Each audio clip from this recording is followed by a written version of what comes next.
करवा चौथ की बहुत सी कथाएं प्रचलन में हैं और आज हम आपको उनमें से एक मुख्य कथा जिसका कि बहुत ज़्यादा प्रचलन है, मैं आपको कथा सुनाती हूँ और ये कथा सुनकर हम अपना करवा चौथ का व्रत उद्यापन करेंगे। एक साहूकार था जिसके 7 बेटे और एक बेटी थी। सातों भाई व बहन एक साथ बैठकर भोजन करते थे। एक दिन कार्तिक की चौथ का व्रत आया तो भाई बोला कि बहन आओ भोजन करें। बहन बोली कि आज करवा चौथ का व्रत है, चांद उगने पर ही खाऊंगी। तब भाइयों ने सोचा कि चांद उगने तक भाई बहन भूखी रहेगी। तो एक भाई ने दिया जलाया, दूसरे भाई ने चलनी लेकर उसे ढका और नकली चांद दिखाकर बहन से कहने लगे कि चांद उग आया है, अर्घ दे दे। बहन अपनी भाभियों से कहने लगी कि चलो अर्घ दे दें। तो भाभियां बोली तुम्हारा चांद उगा होगा, हमारा चांद तो रात को उगेगा। बहन ने अकेले ही अर्घ दे दिया और खाना खाने लगी। तो पहले ही ग्रास में बाल आया, दूसरे ग्रास में कंकड़ आया और तीसरे ग्रास में मुंह की ओर किया तो उसके ससुराल से संदेशा आया कि उसका पति बहुत बीमार है, जल्दी भेजो। माँ ने जब लड़की को विदा किया तो कहा कि रास्ते में जो भी मिले उसके पाँव लगना और जो कोई सुहाग का आशीष दे उसके पल्ले में गांठ लगाकर उसे कुछ रुपए दे देना। बहन सब भाइयों से विदा हुई तो रास्ते में जो भी मिला उसने यही आशीष दी कि तुम 7 भाइयों की बहन, तुम्हारे भाई सुखी रहें और तुम उनका सुख देखो। सुहाग का आशीष किसी ने नहीं दिया। जब वह ससुराल पहुंची तो दरवाजे पर उसकी छोटी ननद खड़ी थी। वह उसके भी पाँव लगी तो उसने कहा कि सुहागन रहो, समुती रहो, और उसने कहा यह सुनकर अपने पल्ले में गांठ बांध ली। ननंद को सोने का सिक्का दिया। तब भीतर गई तो सास ने कहा कि पति धरती पर पड़ा है तो वह उसके पास जाकर उसकी सेवा करने के लिए बैठ गई।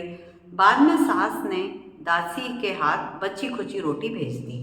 इस प्रकार से समय बीतते बीतते मार्गशीर्ष की चौथ आई तो चौथ माता बोली करवा ले लो, करवा ले लो, भाइयों की प्यारी बहन करवा ले लो। लेकिन जब उसे चौथ माता दिखलाई नहीं दी तो वह बोली हे माता, आपने मुझे उजाड़ दिया तो आप ही मेरा उद्धार करोगी, आपको मेरा सुहाग लौटाना होगा।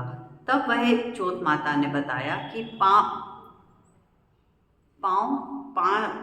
पोष की चौथ आएगी, वह मेरे से बड़ी है, उसे ही सब कहना, वही तुम्हारा सुहाग वापस करेगी। पोष की चौथ आई, आकर चली गई। माई की चौथ आई, फागुन की चौथ आई, चैत्र बैसाख ज्येष्ठ आषाढ़ श्रावण भादों की सभी चौथ आई और यही कहकर चली गई कि आगे वाली चौथ को कहना। अशोच की चौथ आई तो उसने बताया कि तुम पर कार्तिक की चौथ नाराज है, उसी ने तुम्हारा सुहाग लिया है, वही वापस कर सकती है, वही आएगी तो पाँव पकड़कर उनसे विनती करना। यह बताकर वह भी चली गई। जब कार्तिक की चौथ आई तो वह गुस्से से बोली भाइयों की प्यारी बहन करवा ले ले, दिन में चांद उगानी करवा ले ले, व्रत खंडन करने वाली करवा ले ले, भूखी करवा ले ले। तो यह सुनकर वह चौथ माता को देखकर उसके पाँव पकड़कर गिड़गिड़ाने लगी। हे चौथ माता, मेरा सुहाग तुम्हारे हाथों में है, आप ही मुझे सुहागन करें। तो माता बोली पापिन हत्यारिन, मेरे पाँव पकड़कर क्यों बैठ गई। तब वह बोली कि जो मुझसे भूल हुई उसे क्षमा कर दो, अब भूल नहीं करूँगी। तो चौथ माता ने प्रसन्न होकर आँखों से काजल, नाखूनों में से मेहंदी और टीके में से रोली लेकर छोटी उंगली से उसके आदमी पर छींटा दिया तो वह उठकर बैठ गया और बोला कि आज मैं बहुत सोया। वह बोली क्या सोए, मुझे तो 12 महीने हो गए, अब जाकर चौथ माता ने मुझे मेरा सुहाग लौटाया है। तब उसने कहा कि जल्दी से माता का पूजन करो। जब चौथ की कहानी सुनी, करवा का पूजन किया तो प्रसाद खाकर दोनों पति पत्नी ने माता का पूजन किया और अपना प्रसाद खाकर दोनों पति पत्नी चौपड़ खेलने बैठ गए। नीचे से दासी आई, उसने उन दोनों को चौपड़ पासे से खेलते देखा तो उसने सासू जी को जाकर बताया। तब से सारे गांव में यह बात प्रसिद्ध हो गई कि सब स्त्रियां चौथ का व्रत करें तो सुहाग अटल रहेगा। जिस तरह से साहूकार की बेटी का सुहाग दिया, उसी तरह से चौथ माता सबको सुहागन रखें और यही व्रत जय गणेश जय गणेश देवा, माता जाकी पार्वती पिता महादेवा। एक दंत दयावंत चार भुजाधारी, मस्तक सिंदूर सोहे मूसे की सवारी। अंधन को आँख देत कोड़ेन को काया, बांझन को पुत्र देत निर्धन को माया। जय गणेश जय गणेश देवा, माता जाकी पार्वती पिता महादेवा।